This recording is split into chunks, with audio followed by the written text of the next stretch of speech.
दोस्तों, एक बात हमेशा याद रखिएगा कि इंसान जैसा कर्म करता है उसको बिल्कुल वैसा ही फल मिलता है। ये अलग बात है कि किसी को जल्दी मिल जाता है तो किसी को मिलने में थोड़ा सा वक्त लग जाता है। आज की भी कहानी में सेम कुछ ऐसी होता है। नमस्कार, आदाब, मैं हसमुद्दीन और आप देख रहे हैं सफ़र क्राइम तक। आज की जो सच्ची घटना मैं आपको सुनाने वाला हूँ, ये घटना है उत्तर प्रदेश की। उत्तर प्रदेश का एक ज़िला पड़ता है गोरखपुर और इसी गोरखपुर का एक थाना पड़ता है कैंपियरगंज। कैंपियरगंज थाने के अंतर्गत एक गांव आता है मूसाबार और इसी मूसाबार गांव का रहने वाला जितेंद्र साहनी। जितेंद्र की पत्नी का नाम है लीलावती। जितेंद्र के 2 बच्चे हैं। लीलावती की एक छोटी बहन है जिसका नाम है रेनू, जो 18 साल की है। दरअसल रेनू जो अपनी बहन और जीजा के साथ ही रहती है। बात कर रहा हूँ मैं 23 नवंबर की। दरअसल इसी कैंपियरगंज का एक इलाका पड़ता है जिसका नाम है करमैनी घाट। दरअसल इसी करमैनी घाट पे हर साल 23 नवंबर को कार्तिक पूर्णिमा की मेला लगता है। 23 नवंबर को सुबह सुबह रेनू भी अपने जीजा और बहन से कहती है कि मैं मेला जाना चाहती हूँ। इस पर रेनू की बहन उसे समझाते हुए कहती है कि हम सब एक साथ ही मेला जाएंगे, लेकिन रेनू अपनी बहन से कहती है कि मैं थोड़ी देर में वापस आ जाऊँगी, इसीलिए दोनों भांजों को साथ लेकर के जा रही हूँ। उसके बाद से रेनू अपने दोनों भांजों को लेकर के मेला चली जाती है, लेकिन जब 6 घंटे बाद भी वापस घर पे नहीं आती है, अब लीलावती अपने बच्चों को लेकर के परेशान हो जाती है। अपने पति जितेंद्र से कहती है कि मेला में जाकर के देखिए कि बच्चे आखिरकार कहाँ रह गए। जितेंद्र जब मेला में जाता है, पूरा मेला जाकर के छान मारता है, लेकिन बावजूद इसके ना तो रेनू और ना ही उसके दोनों बच्चे दिखाई देते हैं। दरअसल मेला के बगल में एक पुलिस चौकी था। जितेंद्र वहाँ पता करने के लिए जाता है, लेकिन जितेंद्र जब पुलिस चौकी में पहुंचता है तो देखता है कि उसके दोनों बच्चे कुर्सी पर बैठ करके रो रहे थे। जितेंद्र के दोनों बच्चे जब अपने पिता को देखते हैं आकर के गले लग जाते हैं और जोर जोर से रोने लगते हैं। जितेंद्र अपने दोनों बच्चों से उनकी मौसी रेनू के बारे में पूछता है। जितेंद्र के दोनों बच्चे अपने पिता को जवाब देते हुए कहते हैं कि मौसी मेला में कहीं गुम हो गई है। लेकिन पुलिस जब जितेंद्र को देखती है, जितेंद्र से सवाल करती है कि तुम हो कौन। इस पे जितेंद्र कहता है कि दरअसल साहब ये दोनों मेरे ही बच्चे हैं। पुलिस जितेंद्र से कहती है कि दरअसल ये दोनों बच्चे मेले में खड़ा होकर के रो रहे थे, इसीलिए हमने ला करके पुलिस चौकी में बिठा दिया। जितेंद्र जब सारी बात पुलिस को बताता है तो पुलिस जितेंद्र से कहती है कि जाकर एक बार फिर से मेला में देखो तुम्हारी साली कहाँ रह गई, हो सकता है कि वो कहीं घर चली गई होगी। उसके बाद से जितेंद्र फिर से मेला में जाता है और अपनी साली रेनू को हर जगहों पर ढूंढता है, लेकिन बावजूद इसके रेनू का कहीं कुछ पता नहीं चलता है। जितेंद्र जब घर पे पहुंचता है, रेनू के बारे में अपनी पत्नी लीलावती से बताता है। लीलावती को जब मालूम चलता है कि उसकी बहन कहीं मेले से गायब हो चुकी है, लीलावती ये सोच करके परेशान हो जाती है कि अब वो अपने माता पिता को क्या जवाब देगी। लीलावती जो बगल के ही रामू घाट गांव के रहने वाली है। लीलावती के पिता का नाम है ब्रह्मदेव और माँ का नाम है चंद्रावती। जब रेनू का कुछ पता नहीं चलता है, लीलावती उसी शाम को ही अपने पति को लेकर अपने मायके में जाती है और रेनू के बारे में अपने माता पिता को बताती है। इधर रेनू के माता पिता को जब मालूम चलता है कि रेनू कहीं गायब हो चुकी है, दोनों काफ़ी परेशान हो उठते हैं। उसके बाद उनके जितने भी जानने वाले होते हैं सबके नंबरों पे फ़ोन करती है, लेकिन बावजूद इसके रेनू का कुछ नहीं पता चलता है कि आखिरकार वो कहाँ चली गई।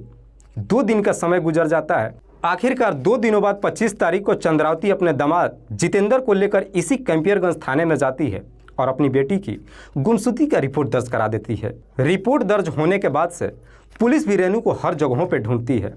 लगभग 3 दिन का और समय गुजर जाता है, तभी 28 नवंबर को पेपर में खबर छपता है। दरअसल कैंपियरगंज थाना के अंतर्गत माधोपुर घाट के झाड़ियों के बगल में पुलिस को एक लड़की की डेड बॉडी बरामद होती है। जैसे ही ये खबर जितेंद्र पढ़ता है, ये सारी बात जाकर अपनी सास चंद्रावती को बताता है।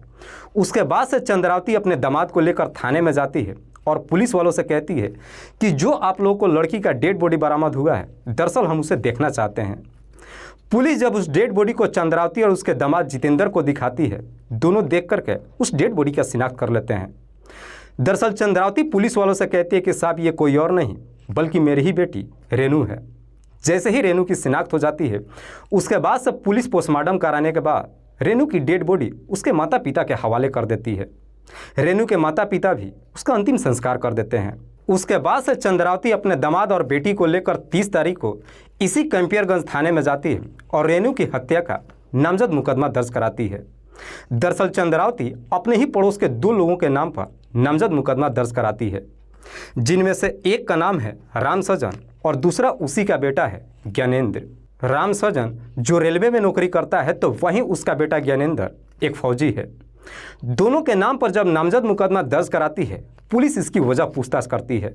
चंद्रावती कहती है कि दरअसल साहब इन लोगों के साथ मेरी कुछ ज़मीनी विवाद चल रहा है, इस वजह से बाप बेटे ने मेरी बेटी की हत्या कर दिया है।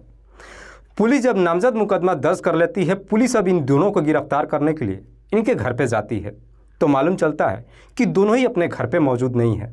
इसीलिए पुलिस राम सजन और उसके बेटे ज्ञानेंद्र के पास फ़ोन करती है और दोनों को थाने पर बुलाती है। राम सजन जब अपने बेटे के साथ थाने पर पहुंचता है, पुलिस इन दोनों से रेनू की हत्या के बारे में पूछताछ करती है। राम सजन पुलिस वालों से कहता है कि साहब ये सब कुछ झूठ है, दरअसल हमने रेनू की हत्या नहीं किया है, क्योंकि रेनू की हत्या जिस वक्त हुई थी हम दोनों ही अपने अपने ड्यूटी पे थे। जब इस तरह की बातें कहते हैं, पुलिस इन दोनों की बातों की जांच पड़ताल करती है तो मालूम चलता है कि दोनों ही सच बोल रहे हैं। इसलिए पुलिस दोनों को छोड़ देती है। लेकिन पुलिस को भी समझ में नहीं आता कि आखिरकार रेनू की हत्या किया किसने है। लेकिन पुलिस को सबसे चौंकाने वाली बात ये नज़र आती है कि रेनू की हत्या से उसके माता पिता के ऊपर कोई ज़्यादा फर्क नहीं पड़ता है। इसीलिए पुलिस का अब कहीं ना कहीं रेनू के माँ के ऊपर ही शक चला जाता है। इसीलिए पुलिस अपने खबरियों से कहती है कि चंद्रावती के बारे में पता करो। उसके बाद से पुलिस भी अपराधियों को ढूंढना शुरू कर देती है। धीरे धीरे लगभग 6 महीने का समय गुजर जाता है और ठीक 6 महीने बाद अप्रैल के पहले सप्ताह में एक खबरी थाने में पहुंचता है और पुलिस वालों से कहता है कि साहब मैं जो खबर लेकर आया हूं, मुझे नहीं मालूम कि ये आपके काम का है या नहीं, पर अक्सर चंद्रावती के घर में एक महिला और पुरुष रात के वक्त आते हैं और रात्रि में ही वापस चले जाते हैं। खबरी जैसी इस तरह की बातें कहता है, पुलिस अब सच जानने के लिए चंद्रावती के मोबाइल नंबर का कॉल डिटेल्स निकालती है। डिटेल्स को जब चेक करती है तो मालूम चलता है कि उसमें एक ऐसा नंबर है जिस पर चंद्रावती कई महीनों से बातचीत करते आ रही थी। पुलिस जब उस नंबर का डिटेल्स निकालती है तो मालूम चलता है कि वो नंबर किसी आनंद यादव के नाम पर रजिस्टर्ड है। आनंद यादव जो अयोध्या जिला के इनायत नगर का रहने वाला है। पुलिस जब आनंद के भी मोबाइल नंबर का डिटेल्स निकालती है तो उसमें भी एक बड़ा ही चौंकाने वाला खुलासा होता है। दरअसल 23 नवंबर को जब रेनू मेले से गायब हुई थी, उस दिन भी आनंद के मोबाइल का लोकेशन उस मेले के आसपास का ही दिखाई दे रहा था, जिससे पुलिस अंदाज़ा लगाती है कि शायद उस वक्त आनंद मेले में ज़रूर मौजूद था। फिलहाल आनंद का लोकेशन कानपुर के काका देवनगर का दिखाई दे रहा था। पुलिस तुरंत ही अपने टीम के साथ कानपुर के काका देवनगर में जाती है, लेकिन इससे पहले ही आनंद को शायद पुलिस के बारे में मालूम चल जाता है, इसीलिए आनंद मौके से फरार हो जाता है।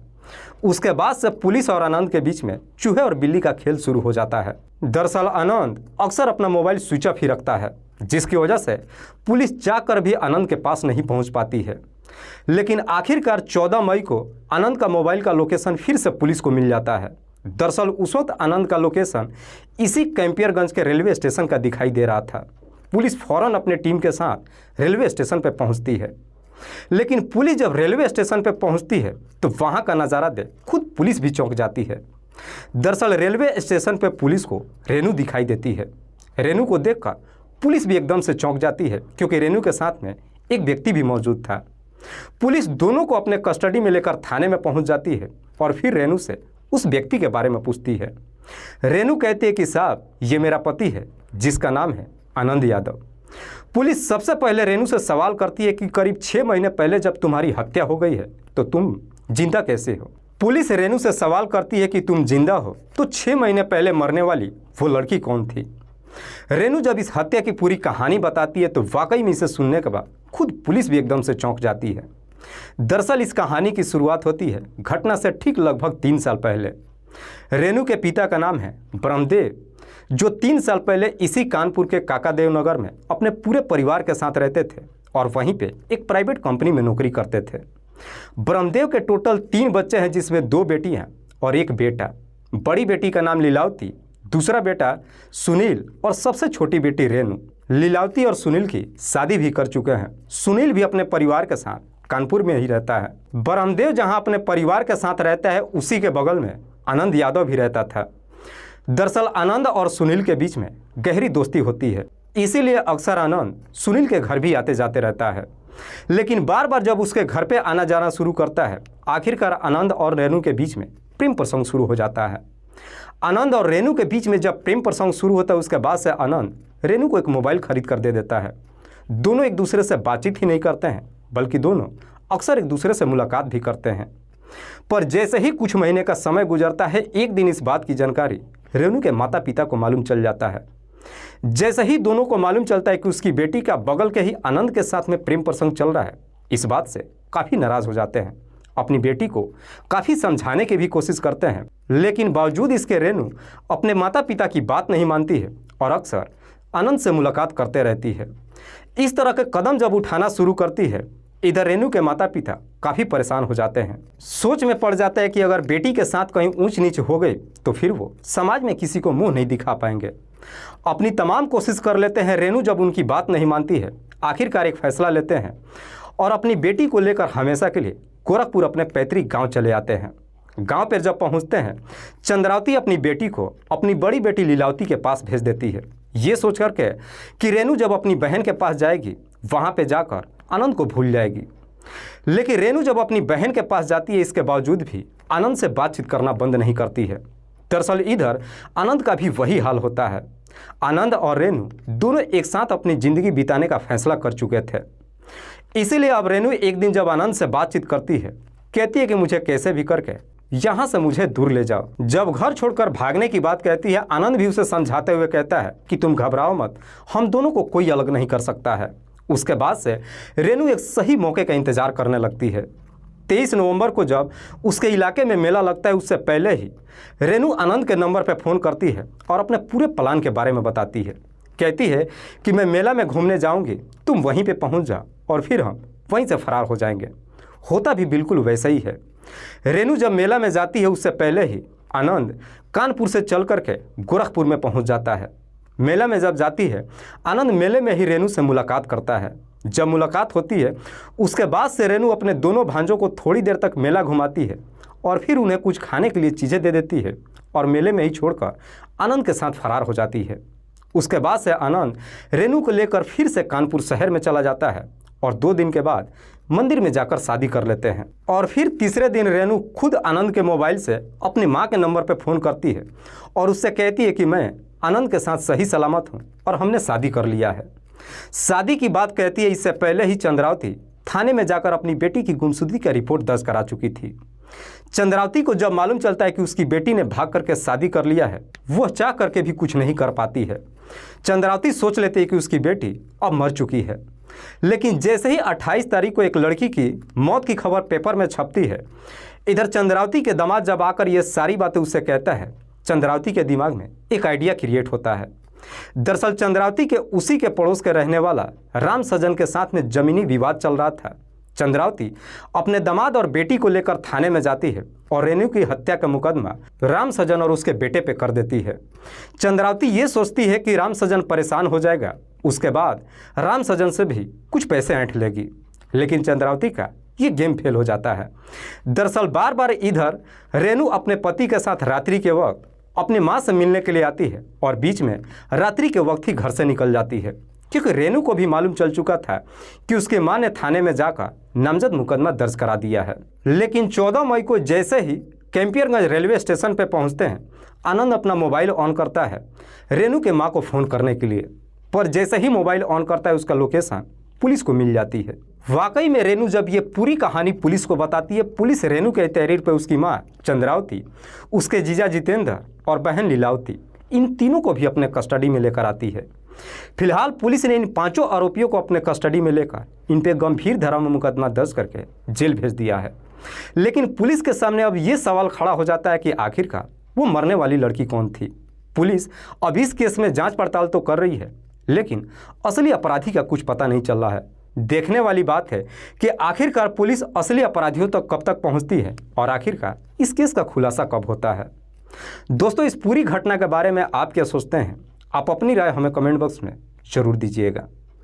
जाते जाते मैं आपको बता दूं कि कुछ मेरे व्यूअर्स हैं जो रोजाना मेरे इस वीडियो को देखते ही नहीं हैं, बल्कि अपना कीमती समय निकालकर मुझे अपना प्यार भी देते हैं। जिनमें से एक का नाम है जावेद इकबाल।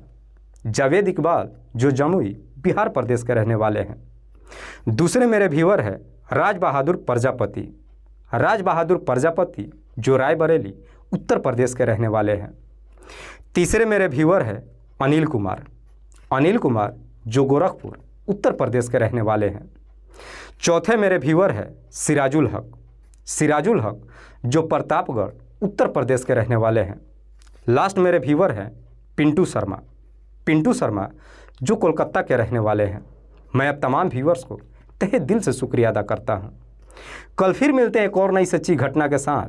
तब तक के लिए जय हिंद, जय भारत।